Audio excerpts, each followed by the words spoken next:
들은 영과 진리로 예배할 때가 오나니 곧 이때라. 아버지께서는 자기에게 이렇게 예배하는 자들을 찾으시느니라. 하나님은 영이시니 예배하는 자가 영과 진리로 예배할지니라. 매월 마지막 주일 전통 예배를 드릴 때마다 저는 늘 이 말씀을 맨 먼저 읽음으로써 예배로 부릅니다. 이미 예배에 동참하고 계시지만 하나님이 찾으시는 예배는 영과 진리로 드리는 예배라는 것을 다시 상기함으로써 하나님께 나아가는 우리의 예배의 자세를 가다듬기 위함입니다. 팬데믹 상황을 보내면서 이 말씀은 저에게 또다시 새롭게 다가왔습니다.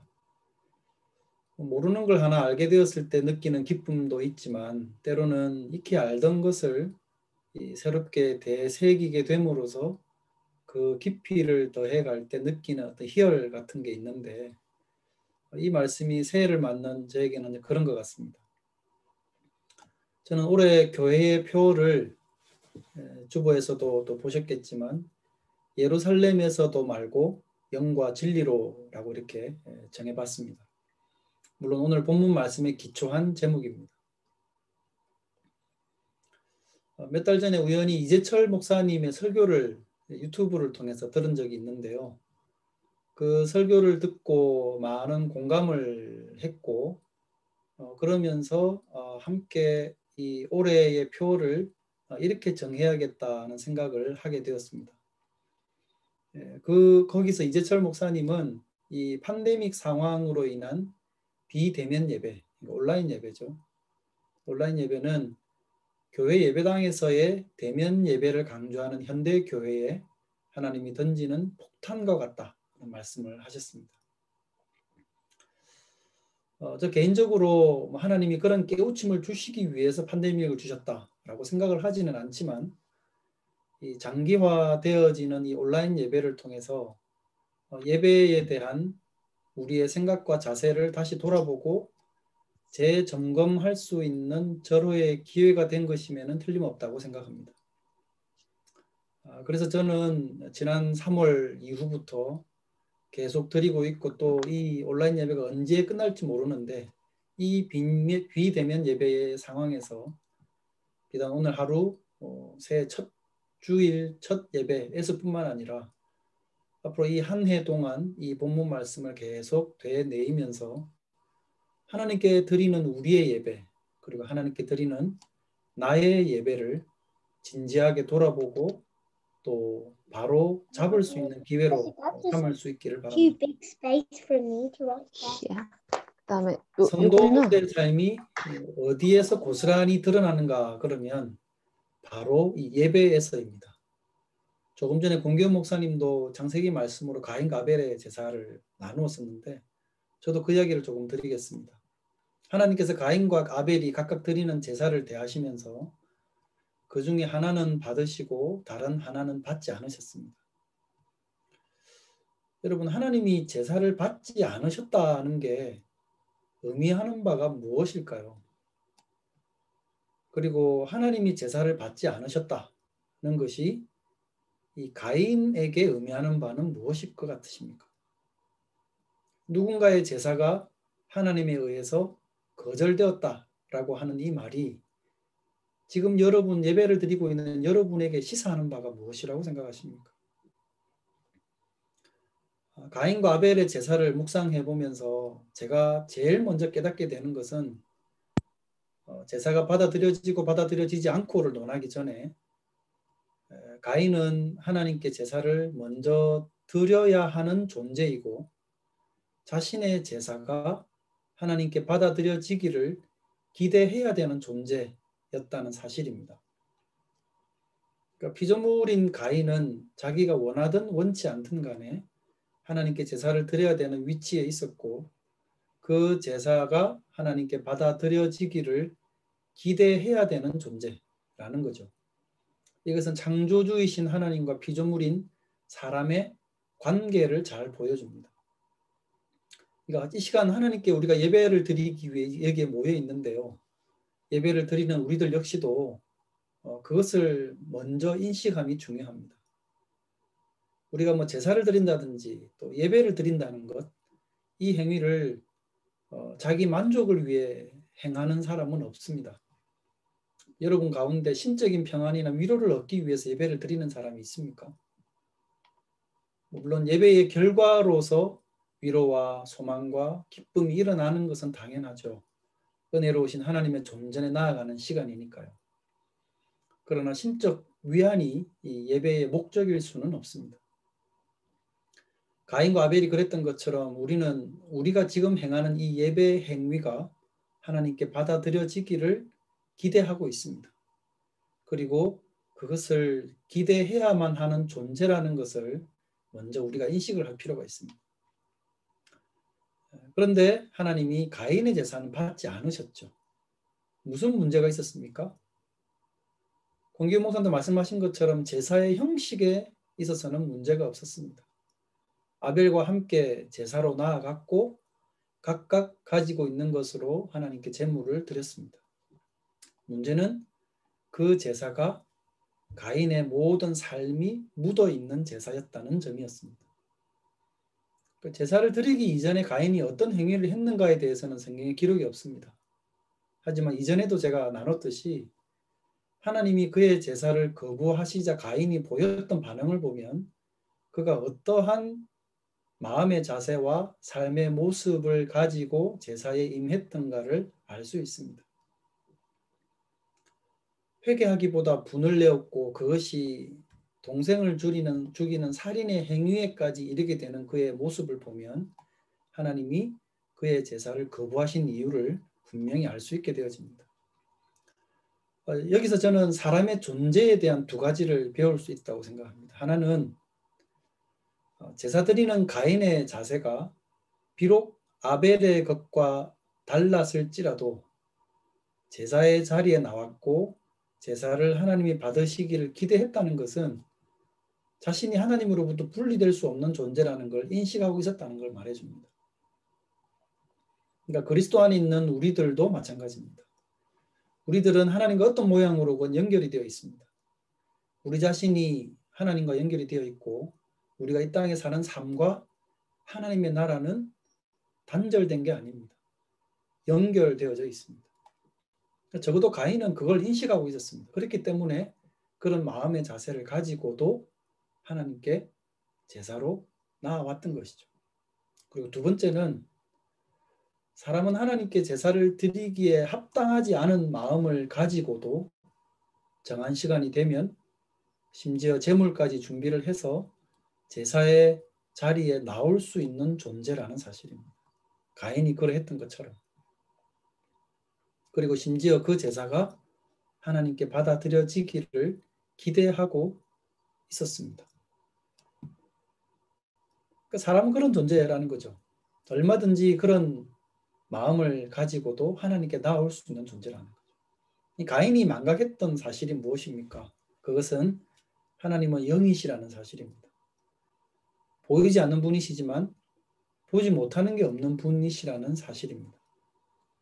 그렇기 때문에 그 내면에 있는 버려버리고 회개해야 될 것들을 가득 안은 채로 제사의 자리에 나아갔던 겁니다. 그 내면의 마음과 자세를 제사라고 하는 형식과 틀 안에서 감출 수 있다고 생각을 한 게 문제였던 것이죠. 하나님이 영이시라는 걸 가인이 몰랐겠습니까?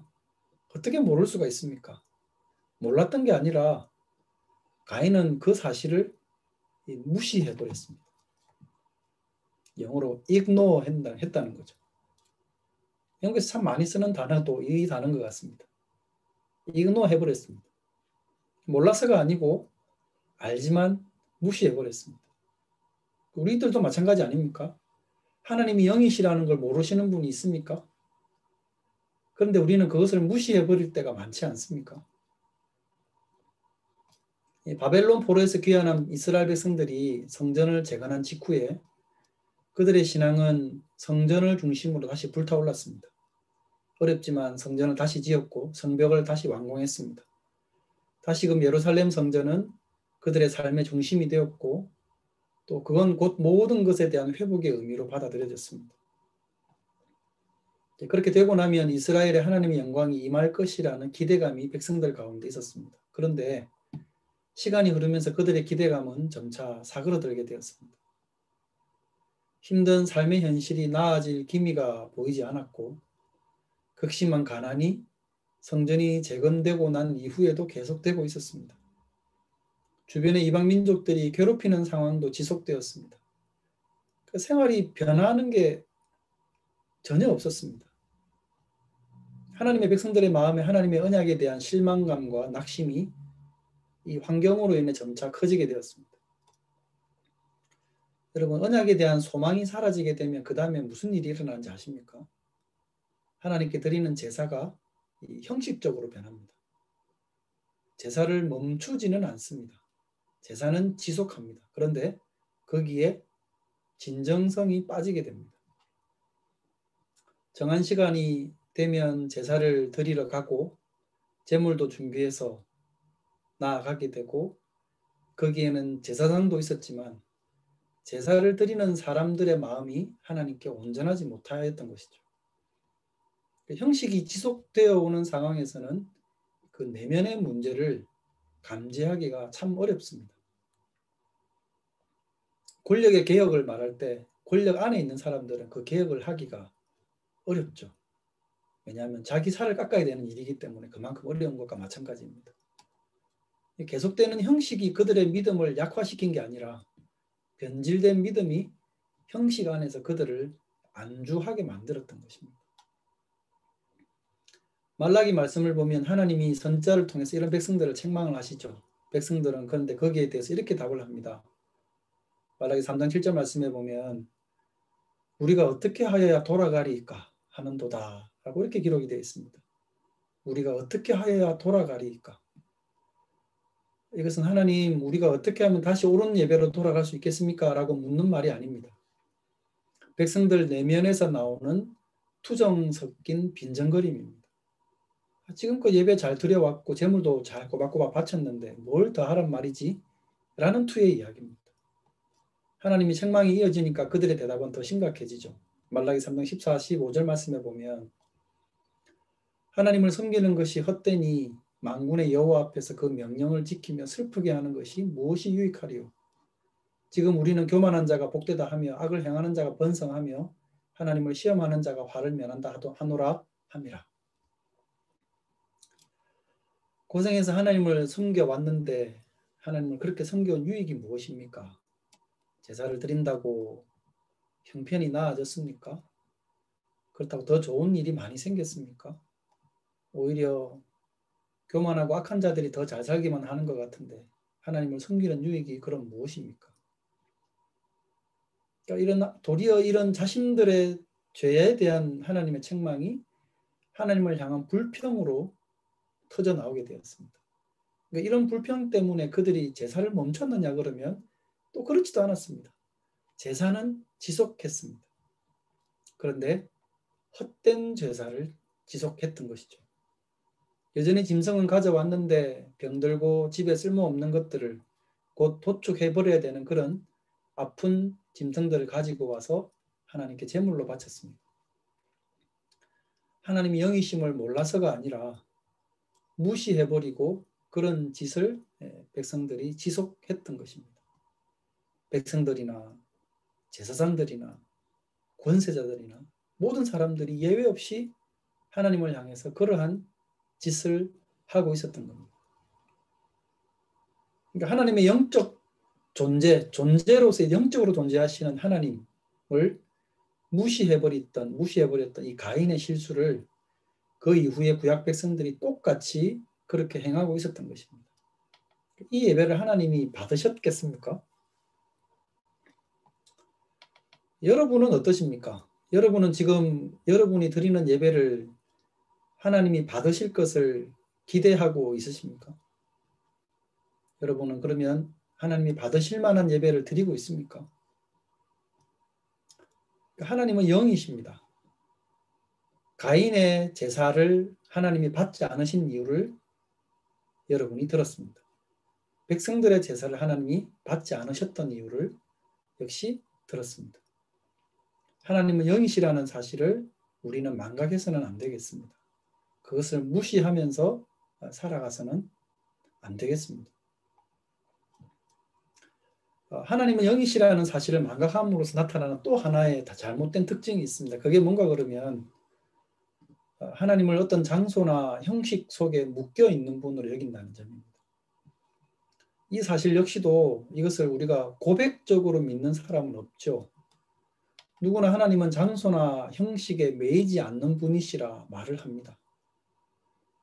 문제는 실천적으로는 그렇게 믿지 않는 사람들이 많다는 점입니다.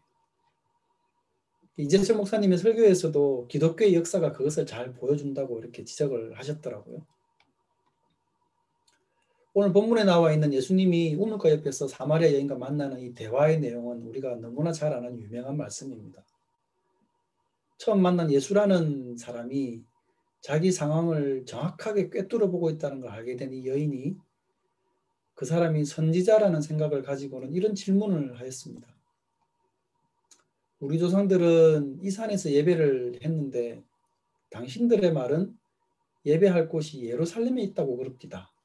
라고 이렇게 이야기를 합니다. 우리 조상들은 이 산에서 그리심산에서 예배를 했는데 당신들의 말은 예배할 곳이 예루살렘에 있다고 그러더이다. 오랫동안 그 여인뿐만 아니라 당시 사람들이 갖고 있던 종교적인 고민이자 질문입니다. 유다에 살던 사람들은 예루살렘이 자기들에게 있다는 사실로 큰 자부심을 갖고 있었고 북이스라엘 쪽에 살던 사람들은 자기들에게 예루살렘이 없다는 이유로 큰 열등감을 갖고 있었습니다. 이 여인의 질문은 자기 조상들은 사마리아 사람들이고 거기에 있는 거리심산에서 예배를 드려왔는데 유대 사람들은 예루살렘에서 예배를 드린다고 하니 당신은 선지자처럼 보이는데 여기에 대해서 바른 대답을 좀 해주십시오. 라는 질문이었습니다. 여기서 예배를 드린다는 것이 진짜 예배냐에 대한, 다시 말하면 어떻게 드리는 예배가 진짜 예배냐가 아니라 어디서 예배를 드리는 게 진짜 예배냐에 대한 고민이었던 것이죠. 이 질문을 예수님이 들으시고 수정해 주십니다. 4장 21절 말씀에 보면 여자여 내 말을 믿어라. 이 산에서도 말고 예루살렘에서도 말고 너희가 아버지께 예배할 때가 이르리라 말씀하셨습니다. 장소의 문제를 질문을 했는데 예수님은 이 때의 문제로 답을 하셨습니다. 이 때에 대한 말씀이 바로 전통 예배 때마다 제가 읽어드리는 바로 그 말씀입니다. 4장 23, 24절 말씀. 아버지께 참되게 예배하는 자들은 영과 진리로 예배할 때가 오나니 곧 이때라. 아버지께서는 자기에게 이렇게 예배하는 자들을 찾으시느니라. 하나님은 영이시니 예배하는 자가 영과 진리로 예배할지니라. 여기서 때라고 되어 있는 것은 분명히 그리스도께서 오신 이후의 때를 가리키는 것이 분명합니다. 예수님을 통해서 하나님께 예배를 드리는 것이죠.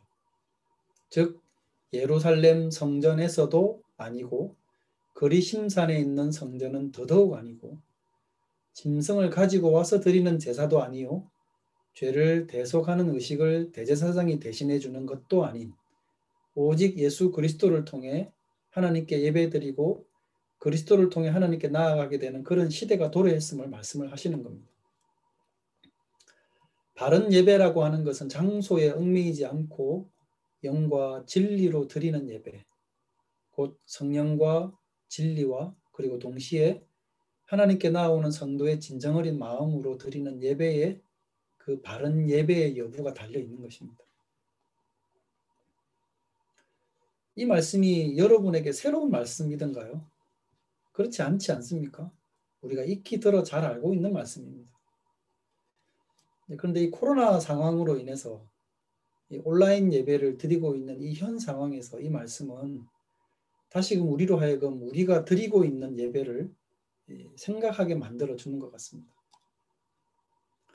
우리가 예배 드리는 대상인 하나님의 존재에 대해서 다시금 거듭 제3 묵상하게 만들어 줍니다. 그런 의미에서 이 코로나 상황이 예배와 교회의 사역이라는 측면에 가져다 유익이 있다고 저는 생각합니다. 먼저는 대면 예배 또는 예배당에서 드리는 예배가 아니어도 온전한 예배를 드릴 수 있음을 상기시켜 주죠. 물론 이것은 어디까지나 장소와 상관없이 우리는 어디에서건 중심을 다하기만 하면 하나님을 온전히 예배할 수 있다는 차원이지, 그렇기 때문에 온라인 모임이 대면 모임을 대체할 수 있다는 뜻은 아닙니다. 예배는 앉아서 말씀을 듣는 것에만 있는 게 아니기 때문입니다.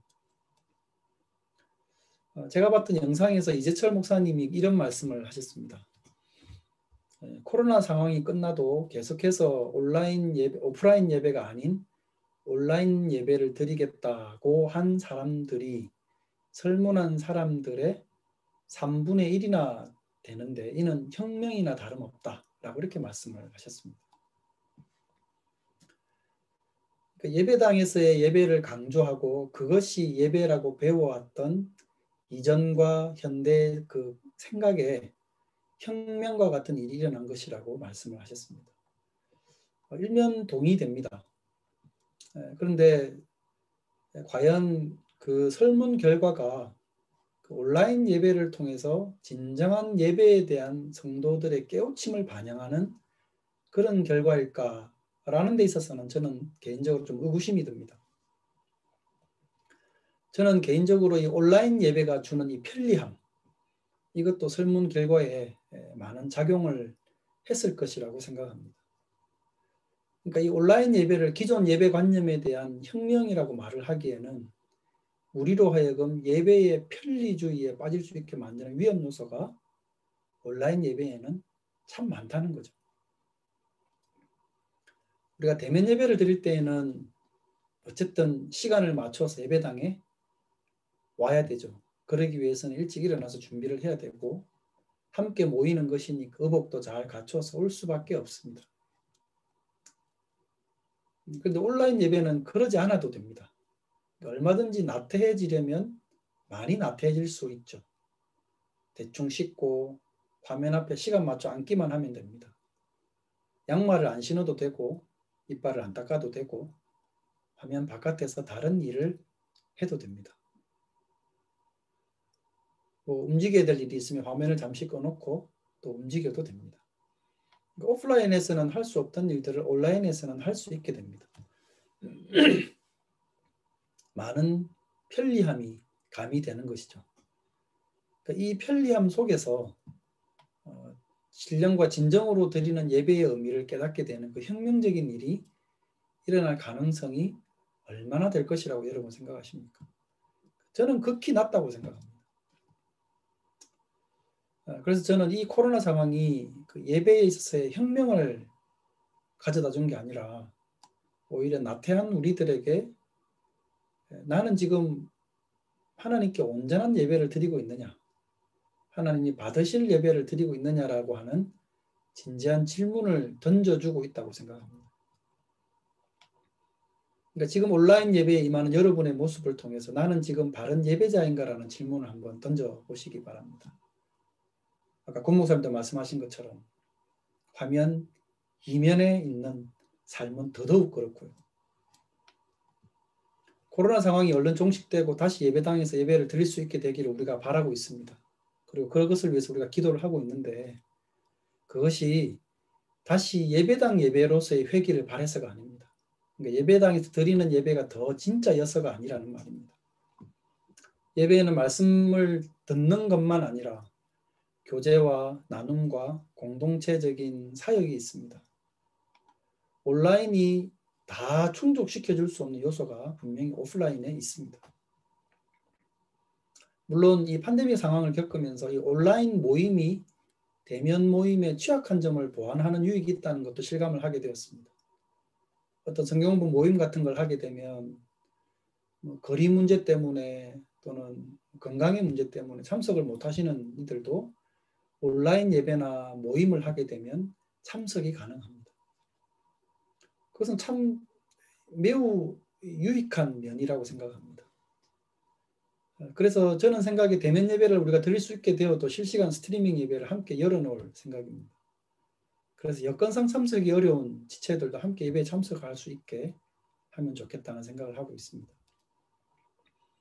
온라인 모임의 유익과 장점은 극대화시켜 나가고 대면 예배를 드릴 수 없는 현 상황에서 그것에 임시적이고 보완적인 차원에서 온라인 예배의 유익을 활용할 수 있으면 좋겠습니다. 그러나 중요한 것은 성령과 진리 안에서 그리고 우리의 진정성을 보시는 영이신 하나님께 온전한 예배로 나아갈 수 있는 우리 자신의 모습과 삶이 되기를 하나님께 구해야 된다는 겁니다. 거기에 하나님이 받으시는 온전한 예배가 있습니다. 정리를 하겠습니다. 가인이 드렸던 제사로부터 배울 수 있기를 바랍니다. 우리는 하나님과 연결되어 있는 존재입니다. 비록 마음의 자세는 옳지 못하더라도 지속적으로 하나님께 나아오는 것은 중요합니다. 하지만 그런 예배를 지속하지는 마시기를 바랍니다. 그것은 하나님이 받지 않으시는 예배입니다. 그것은 여러분의 삶과 시간과 물질을 헛되이 사용을 하는 겁니다. 하나님께 예배를 드릴 때 하나님이 받으실 만한 예배를 드리시기 바랍니다. 그리스도 안에서 진정을 다해서 예배로 나오십시오. 예배는 우리의 삶과 연결이 되어 있습니다. 하나님이 받으실 만한 삶을 살아가려고 힘을 쓰시기 바랍니다. 하나님은 영이십니다. 지금 이 팬데믹 상황을 통해서 여러분 자신에게 지속적으로 질문을 던져보시기를 바랍니다. 나는 지금 내가 드리는 예배는 어떤 예배인가? 나는 하나님께 온전한 예배자인가? 나는 하나님이 찾으시는 그런 예배자인가? 이 말씀을 통해서 이 시간도 함께 묵상을 해봤으면 좋겠고 앞으로 이 한 해 특별히 팬데믹 상황을 겪으면서 예배자인 나 자신에 대해서 영이신 하나님을 깊이 묵상하면서 하나님이 받으시는 예배자로 세워져 가고 우리의 예배가 하나님이 받으시는 것이 되어지기를 구하는 그런 우리의 삶과 예배가 될 수 있기를 주님의 이름으로 축원드립니다. 기도하겠습니다. 거룩하신 하나님 아버지 은혜를 감사합니다. 예루살렘에서도 말고 그리심산에서도 아니고 장소의 문제가 아니라 영과 진리로 그리고 우리의 중심을 다하여 하나님께 온전하게 나아오는 그 예배를 하나님이 받으시는 예배이고 그러한 예배를 드리는 자를 하나님이 찾으신다 말씀하셨습니다. 이 코로나 상황을 통해서 우리가 드리는 예배를 생각해 봅니다. 하나님 앞에 온전한 예배로 나아갈 수 있도록 또 화면 이면에 우리의 삶을 온전한 예배자다운 삶으로 세워갈 수 있는 우리가 될 수 있도록 은혜를 베풀어 주시고 하나님께 나올 때마다 우리의 중심을 다하여 나올 수 있는 은혜를 우리에게 허락하여 주시옵소서. 거룩하신 구주 예수님의 이름으로 기도드립니다. 아멘. 찬송가